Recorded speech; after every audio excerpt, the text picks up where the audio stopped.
Welcome, everybody. Thank you for tuning in with me once again, just like last year. It is Nick Pert. Thanks for being here, Nick.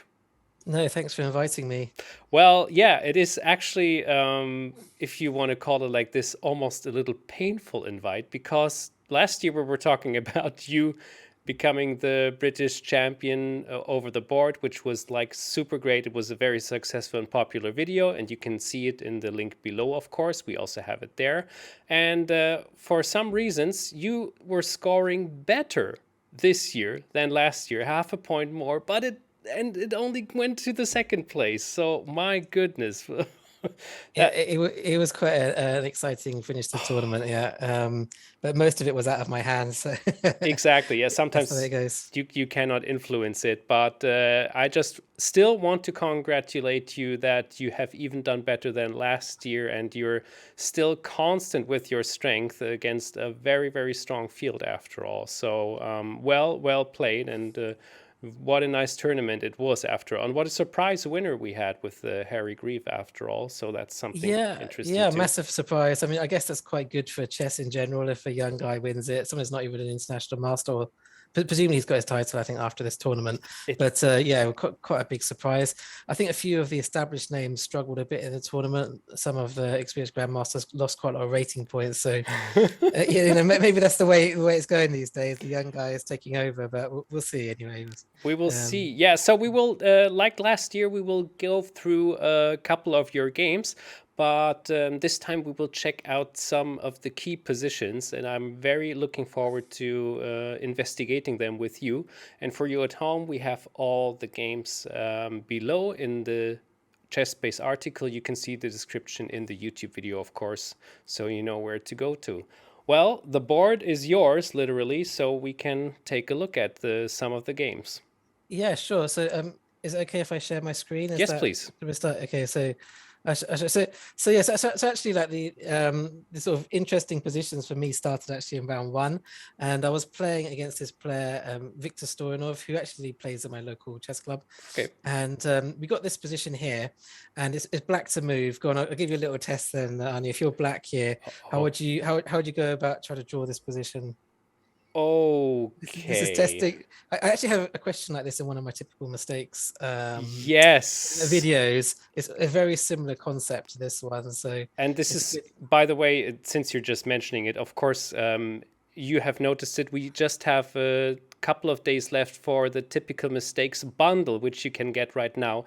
If you haven't gotten it yet, now's the chance. It is one of the most popular Fritz trainers from your series is fairly well known.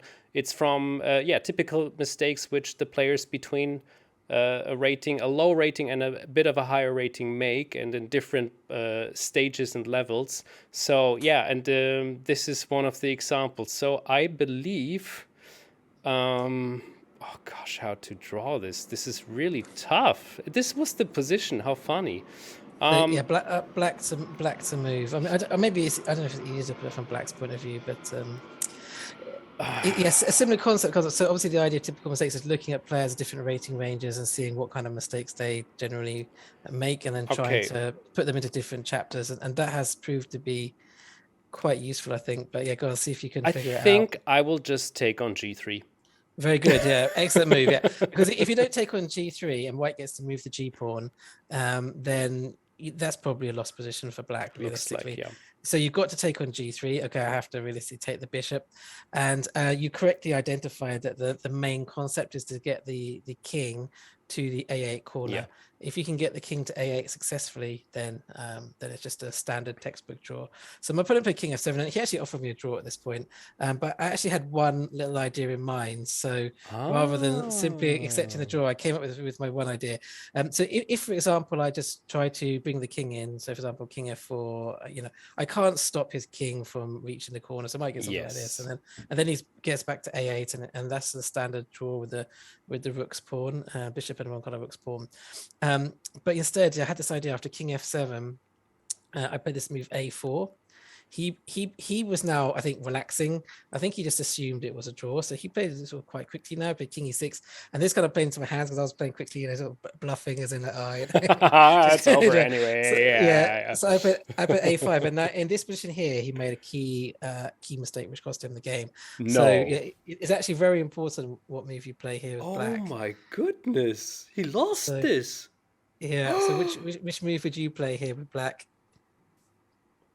But now I'm so confused. I thought it was like, yes, it was like Yeah, clear, I thought. So it's you thought it was straightforward as well.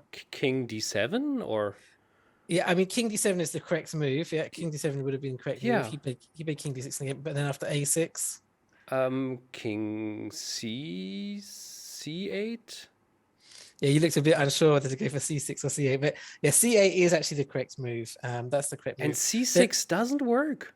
C6 doesn't work, no, because all the time you're thinking about bringing this bishop down this diagonal. And now you...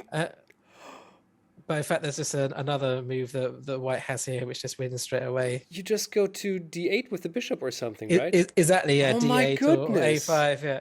And then he's in this little zigzag. Oh my He's goodness. completely busted. So that's actually what happened in the game. So he played king d6, and then I put a6, and now he's actually lost because his only way to stop the pawn is king c6 and then bishop a5 or bishop d8, like you say. And he just can't get to the corner. It's just let me queen. So that was a bit of a let off in the first round, I have to say. But as you correctly identified, the correct drawing plan was actually king d7, a6, king c8, and then I would have tried bishop a7 here in the game. Oh, that is sneaky too. There's like a famous study. There's a famous study where the white king is somewhere, I can't remember exactly where it is, like c2 or c3, and you get this position, and it's actually winning for whites, and you get this idea of bishop a7, pawn a6. But in this situation, my king is just too far away because let's say king f4. Now he can play king c6. That and should seal the deal after all. Yeah. Yeah, he's threatening to win my pawn. Yeah. So I need to be able to play king c4 now. Then I'm winning. But because I can't get the king to c4, I'd have to move the bishop out. Otherwise, he just plays king b5, takes my pawn, and then he goes back and same thing again. I can't keep him at the corner. It Anyways, is so tricky. I never actually knew. I'm a little bit blown away, and this is the first game we're checking. So like, I'm really like, I genuinely didn't know. So I'm learning something for life. I'm just imagining I'm black. I'm in the same situation, and then I'm just quickly playing king c6. And then I'm realizing like... Yeah, he blitzed out king d6 and then he was lost. So sometimes it goes like that. Man, this is so crazy. Wow, yeah. But that's what makes the difference. You know this stuff, of course. You are aware of those little last tricks and things, and if you're not aware of them, then that you have to learn more chess. Yeah, I mean, I think the key is actually basically just to never relax in chess. Yes. It's just never over. Even when you think it's completely over, just don't, if you've got time on the clock, just double check, triple check, make sure nothing funny is going to happen. But yeah, I was very lucky to get this, and then I won. How did he feel after that? Did you have to pat his shoulder or? Yeah, I think he was a bit upset. But anyway, I mean, he was like, he was polite about it and everything, he probably just went mad when I wasn't there. Yeah. Oh boy, wow. Okay, yeah, well, that's definitely a typical mistake that all levels of the Fritz trainers you have made already probably made. They are relaxing a bit too quickly. I think good so, advice. yeah. Good advice. So then I was on to my next game, and in this one, I'll just flip the board here. Mm-hmm. So this one was one which I ended up drawing against David Eggleston, and he actually had a really good tournament. He actually finished in third place on 6.5 out of 9. Holy moly. So yeah, he did very well. Beat several title players along the way. I can't remember which ones. I think he beat James Jackson. I think he beat about 3 title players. Maybe Brandon Clark he might have beaten. I'm not 100% sure. But anyway, to get him in round 2 was actually a very tough pairing because there were a lot of other guys who were getting genuine sort of 22-50 stay level opponents. Whereas I was playing like an IM who tends to do quite well in Britishes, so it was quite a hard pairing. But anyway, I got this position. I'm black, and I've got pressure on his rook on f2, and Indeed, yeah, so he can't really block it. I mean, Well, if he plays like Queen C5, I just take his queen because his knight's pinned. Yeah. So he's got to play Rook F1. It's really his only move. And I saw there's several variations where his knight might come back into the game, like for example, Knight C5 and back to E4 and just secure his position. So I didn't want to allow the knight to come back. So in this position here, I played with Rook C8, and that's got a very big threat behind it. I don't know if you can see. It's C1, right? So let's just say he plays something. Well, there's probably more than one winning move against this, but let's just say he plays something random, like for example, night before.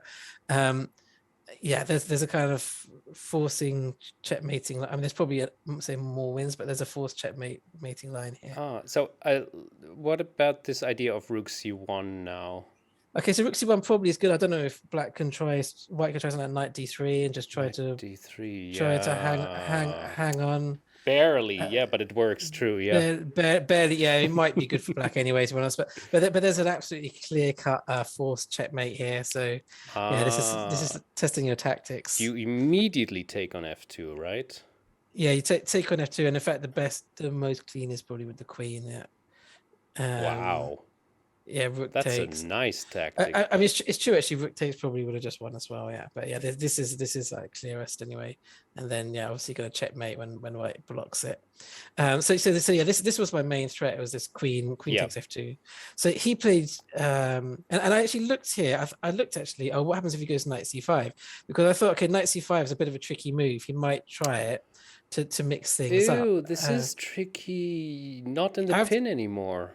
You have to be very slightly careful, but then I figured actually it's okay. I can just take his rook, I can just take the rook, and when he takes back, I can just play not rook takes, because then he plays like queen A8 and I got back rank problems.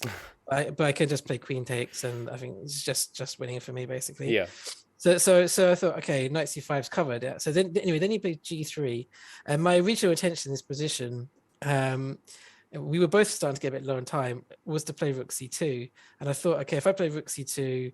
If he has to play something like Queen G2, for example, it's just like a desperate position for white because, I can take these pawns, or maybe just play E4, Bishop D4. It just looks horrible for what I think is completely lost. Yeah, maybe E4 is the clearest bit, and then bring the bishop in for a bit more pressure on his rook. And then I suddenly realized in this position he's got this unbelievable saving move in this position. I don't know if you can figure out what it is. I was really frustrated when I saw that he had this move. No,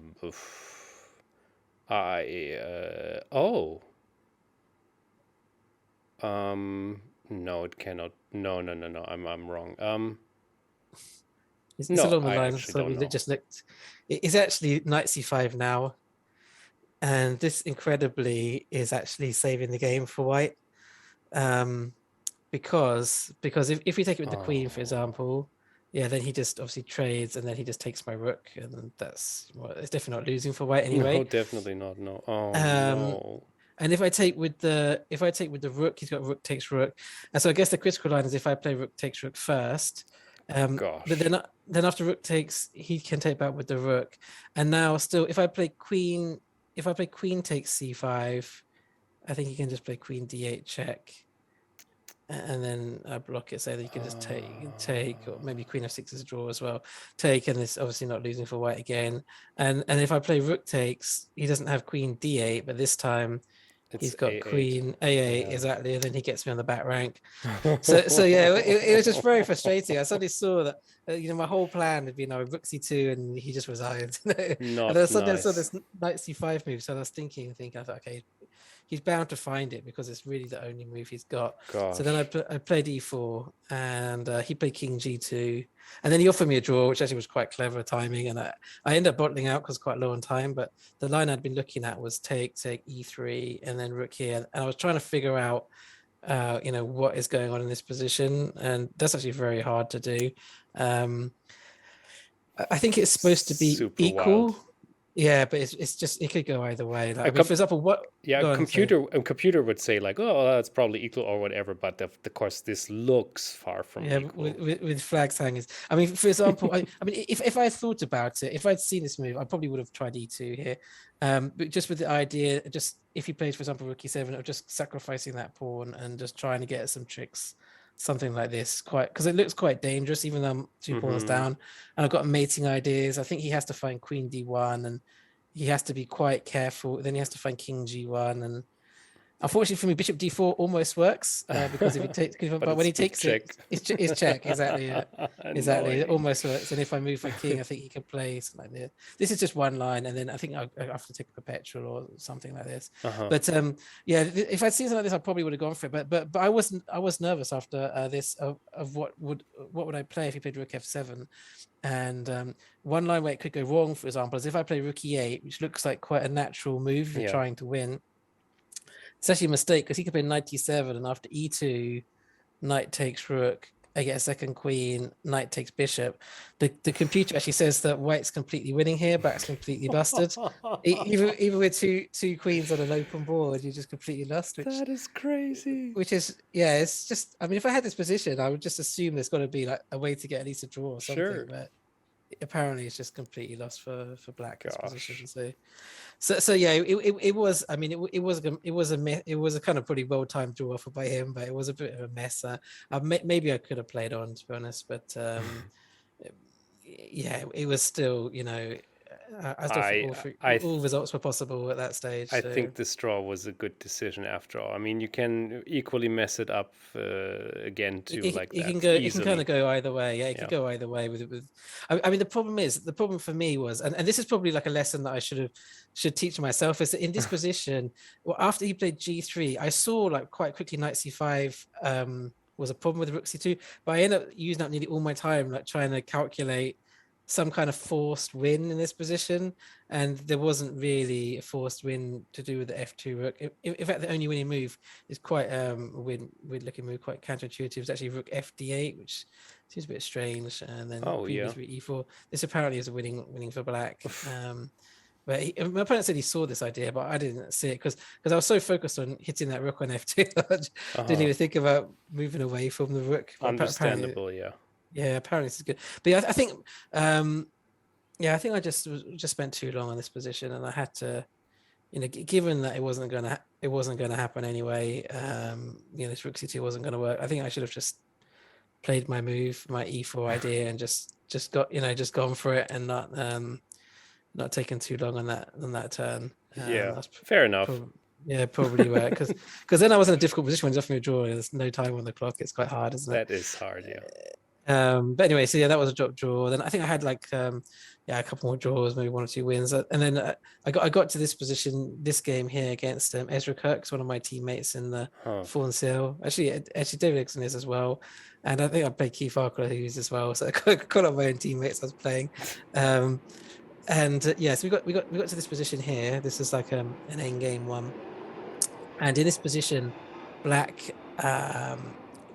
He doesn't really want to move, if that makes sense. He doesn't really want to like move his king from g7. He doesn't really want to like let my king go up the board. But he played sort of probably like the worst like waiting move that he could have played here, which was the move. This should be a draw really, which was the move king g8, and I think this move like cost him the game because it allows me to play a certain move here, which gives him some problems. I don't know if you can see. Yeah, if you want to stop the video at home, think for a second. The only thing which comes to mind is, but if it's even working, like bam, bam, bam, bam, bam, bam. No, I'm not seeing that. It's not like an immediate winning tactic or anything. It's just a move that King G8 allows me to play. Which I get it. I found it. It is G6, right? Yeah, G6 exactly. So if he wants to move the king, he didn't have to move the king. If he wants to move the king, he would be better off putting on say probably even H10 or F8 or something. Because then if G6 just take and then obviously rook takes, I lose the A pawn. But by putting it on G8 after G6. Now, if he takes it, I can take back and still save my A pawn, which probably means I'm winning. So this was probably quite an unfortunate choice of move. King True. and then he played F6. Oh, And now I don't want his king to come up the board. So now I played rook a7 yeah, and I cut him off. Yeah. that was the thing I had to calculate. Yeah, and this cutting off is like, oh gosh, yeah, that's it. That's game over, right? Immediately. I mean, it was, yeah. I mean, okay, he played on for a bit. I think we played a few more moves, but eventually, yeah, he was lost at that point. Yeah, with this sort of position, it Yeah, was quite funny. don't go to h5, of course. Exactly. Yeah, exactly. I had to be careful. I thought, like, if I touch my king, I'm busted. Yeah. Yeah. But it's funny. It's funny because his f pawn was actually really useful for me for like two reasons. Because firstly, there were a lot of positions where I was like, almost stalemating him, and it was quite handy that he had the f pawn, so he couldn't just like sacrifice his rook. Funny. And yeah, the other thing was that I thought at some point my king might come to f6, and the f pawn is a little bit, stopping him from checking me, if that makes sense. So Yes. kind of getting in his way a little bit. Yeah, it is So actually far more complicated than I just thought. So I see a lot of things right now while you're just playing the moves that there are some tricks and there's a few tricks, yeah. I think he's pretty much busted here because I'm just threatening king g6, for example. So you have to play king h7, g6, king g8. But yeah, this position definitely is useful that he's got the f pawn, because now he can use it as an umbrella. Yeah. Exactly. Yeah. So I think I started with king h6 and then Kate pulled it back. But my idea was then just to come into f6 and nice. And yeah. So if he plays rook a3 and then obviously king f6 is the idea. And yeah, obviously there's never any stalemates with the f pawn on the board.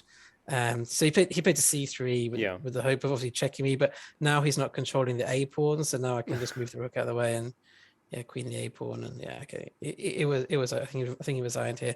But yeah, definitely the key move was that king g8 that gave me a chance to play g6, and then I was winning. If he hadn't played that, it still wasn't. I would have still played on, obviously, but it was technically a drawn position. Yeah, and if he would have gone to a5 with the rook instead, you would still just move to in which position? to a3, right? Yeah. Yeah. So exactly. So then I can just play king f6. Yes, exactly. For example. Yeah, exactly. Yeah, and then so this is the kind of situation where it's nice that he's got that f4. It's getting in his way. True. Oh wow. Nice one. Oh, so that was that kind of got me into like contention. Yeah. And so then I think going into with 2 rounds to go, there was 5 of us were joint level, and I ended up playing all 4 of the other players on that score group. So I think maybe I didn't play like the highest rated players, but I played like probably the most informed players, if that makes sense. Yeah. Because I was playing all the guys like Harry Grieve or Matthew Wadsworth, or these guys that were basically at the top of the tournament. I mean, this one I'll just briefly show 1 or 2 lines, but this was probably for me like the key game that cost me the title. Because okay. Yeah, it ended up being a draw, and I had. You didn't lose any game, right? Or did you? I didn't lose any this time, no. But this one I think I had 3 clear chances to win. One of them I think was not too hard to find. The other 2 were a bit of a nightmare. Oh no! Okay. I kind of excused myself for missing it, but So again, I think in this position, I played rook d8. I think after the game, maybe I could take the knight as an option. It's not a computer suggestion; it's just one of my ideas. With the idea that whichever way he recaptures, I can get this knight to f4. If that makes sense. So it takes the g pawn, I could go to h5. It takes the e pawn, I could go to d5. So I was thinking that was kind of my idea that I was thinking about at the time. But I thought, okay, I'll play rook d8 first. And then he comes up with this move, queen e2, which at the time I thought, okay, that's got to be a mistake, because when my knight lands on f4, I'm going to be attacking his queen.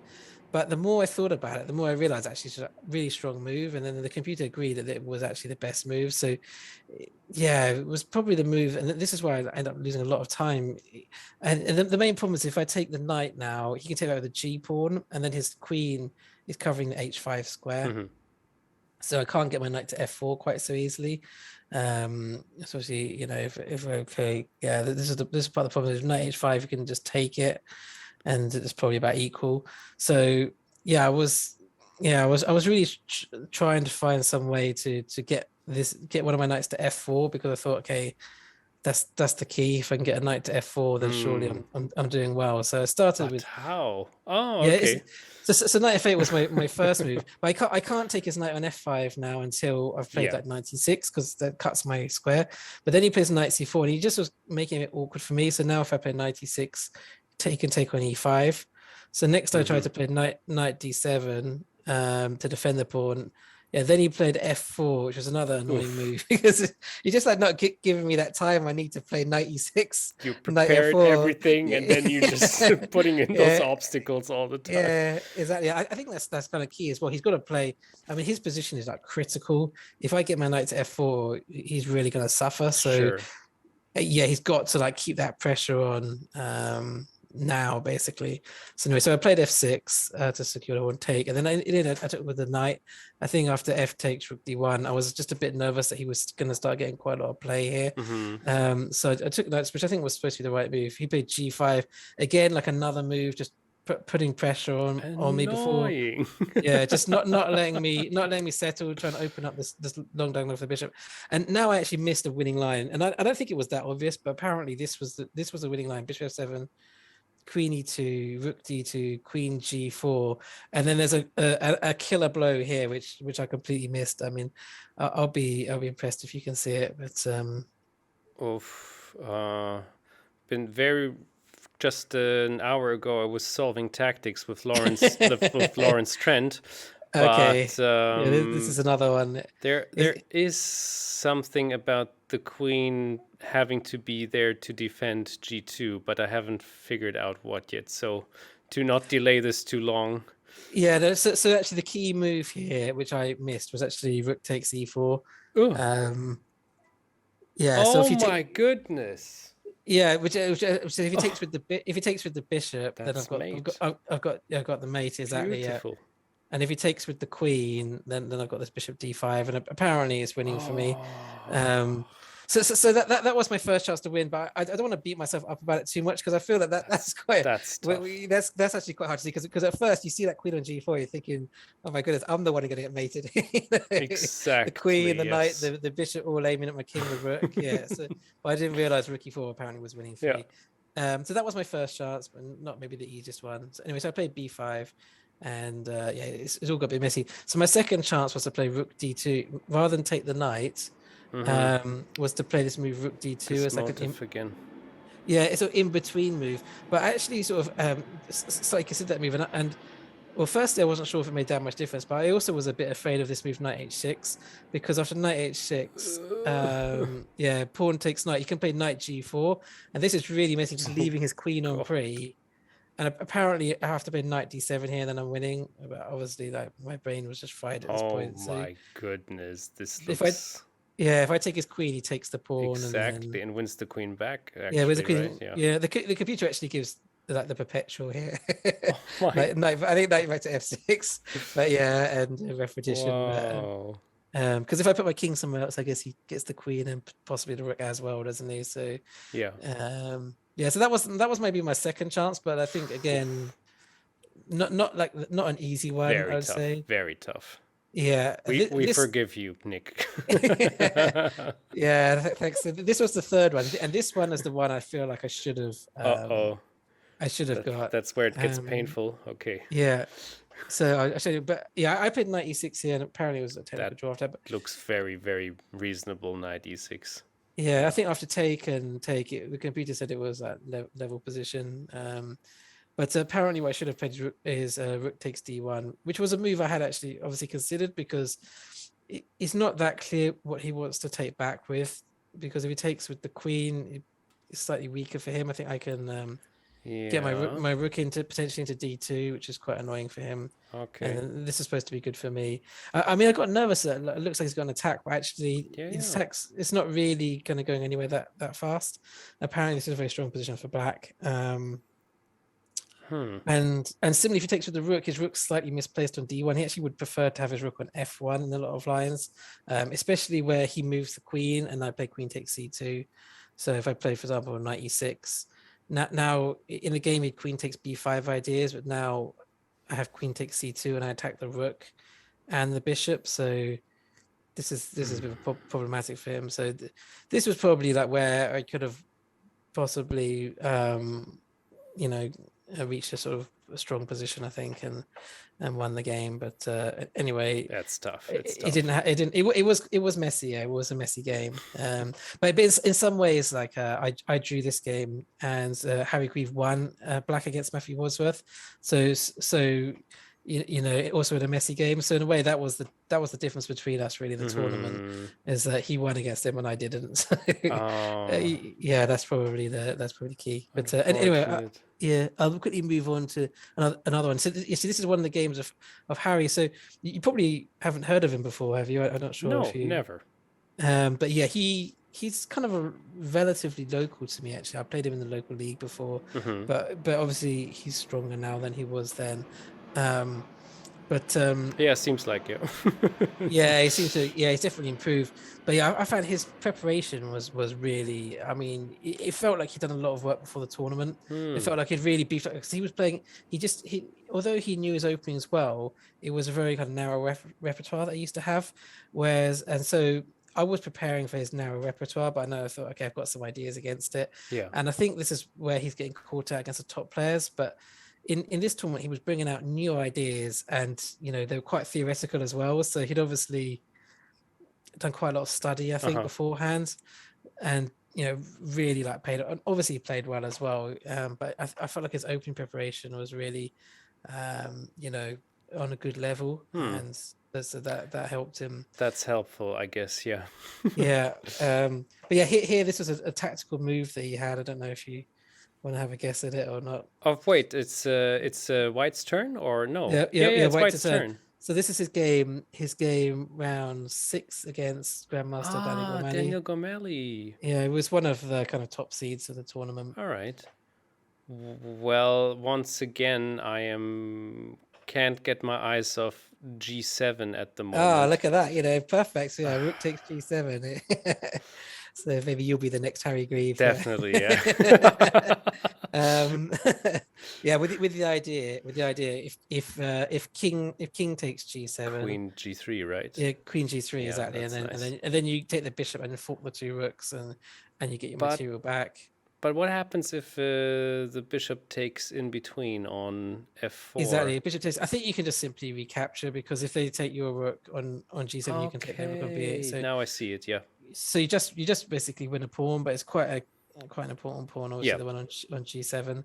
And yeah, I think the game, I can't remember how it finished, but yeah, I think he just built up quite a strong attack. Oh yeah, I think he had another nice move here. Actually, after rook b4, he played this knight with bishop d3, leaving the queen hanging, but obviously threatening the checkmate on h7. Yeah. And then I think, maybe black resigned here, but yeah, it looks very dangerous because, okay, let's just see if black plays, I don't know, f5 or something. Let's say, well, I guess even, I guess anything wins. But if you kind of play something like queen c7, I mean, I don't know how he defends against rook h7. Queen c7 looks very.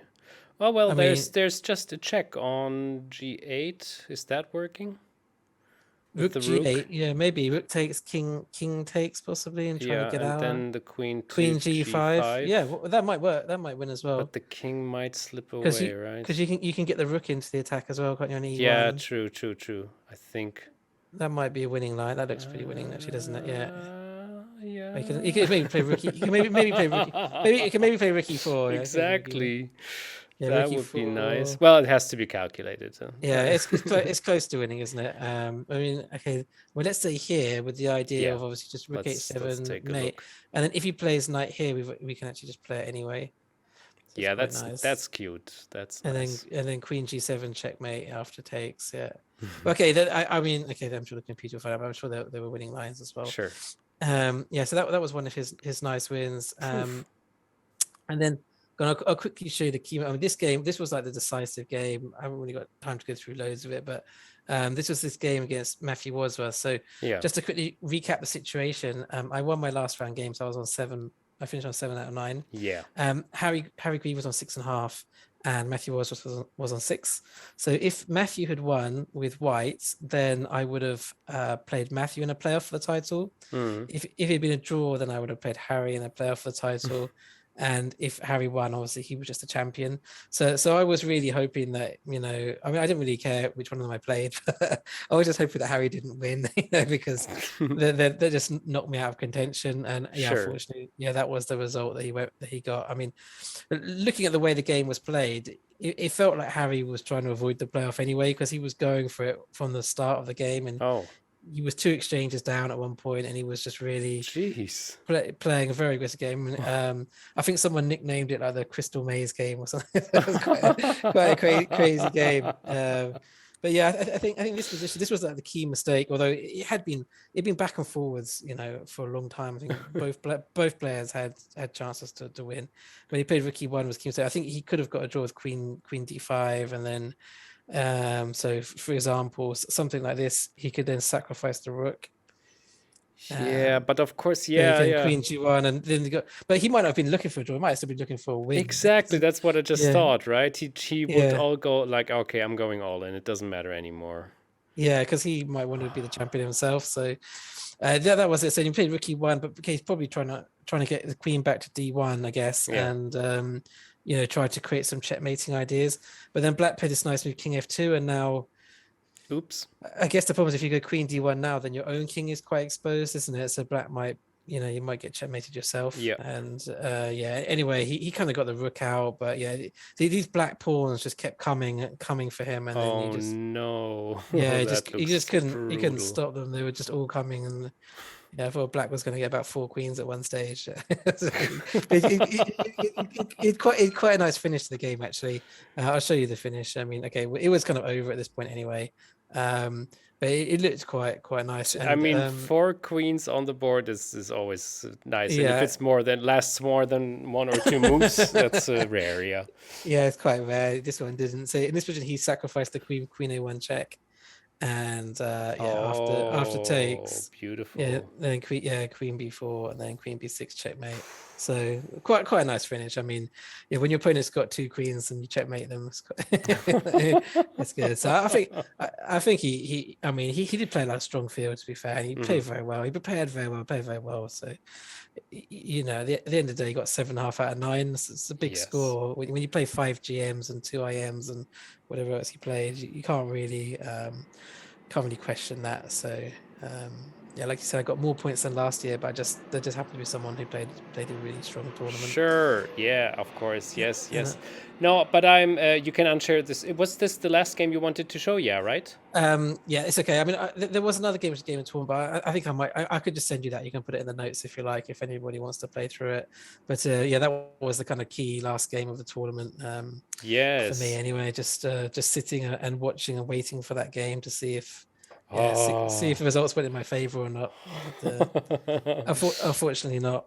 Yes, probably Kaiser thought like, hey, you won it last year already. Let's give the youth a little chance and give him this beautiful mate or something. No, but I thank you once again, because it's not a normal thing that people who, you got second, and that is something which, it's a great result after all, in my opinion. But if you were very close, if you had the chances and stuff like this, not everybody would have this interview. But so thank you. I really appreciate that you still did this with me, because it's so informative and we learn a lot about this, and you're showing the key positions. And as you know already at home, you know why Nick is one of our most popular Fritz trainers. So get the bundle. That's really such a good training. And you know Nick already probably by now. You're doing this for a couple of years already here, so thanks for inviting me. It's nice to be involved in the tournaments, and I think it might be the 4th time I've come second, actually. So, but at least when you've got a first in the bag, it's not so bad. That's the thing. that must feel really, really good. I remember when you said like it never happened before last year, and then it finally happened. But I'm pretty sure this won't be the last time that we will have something like this. I hope you will come back 2023, maybe 2024. Let's keep the fingers crossed, and then you can get a couple of more victories or so. Well, we'll just try our best. I mean, I guess we're all sort of trying to win, because a couple of the strongest players, Michael Adams, David Howe, they seem to be in a bit of a sabbatical for the tournament. When they come back, I think the door is going to close for a lot of us. So sure. I mean, a lot of them were playing in the Olympiad, so it was only 2 or 3 days after the Olympiad. They probably didn't want to play another competition. Fair enough, but they would have lost some feathers too, because it's a lot which they do, and they probably wanted to avoid doing that. I can just assume, like, because there Yeah, are so many good players in this tournament after all. Although maybe the rating doesn't really show it, but there are some old school pros and the young exactly. ones, right? Yeah. Yeah. And the thing is, I think Dangerous. people are taking it very seriously as well. Yeah. They're really, you can tell the level of preparation is good, and people are really like going for it. And if you're the number ones, if you've got like a, I don't know, a Michael Adams, he probably just knows everyone's going to be targeting him. So, okay, he probably would have won anyway. But you know what I'm saying? Just too It wouldn't much be, class, yeah. yeah, it wouldn't have been comfortable for him. But anyway, maybe Nick, Nick. thanks so much for this. This was a blast. Thank you everybody for watching. And yeah, I can just say it one last time. Check out all of Nick's Fritz trainers. There are plenty, and I'm sure you will find the one which is fitting to you if you don't have it already. Thank you everybody, Okay, and bye bye. thanks, then. Thanks, then. Goodbye. Thank you.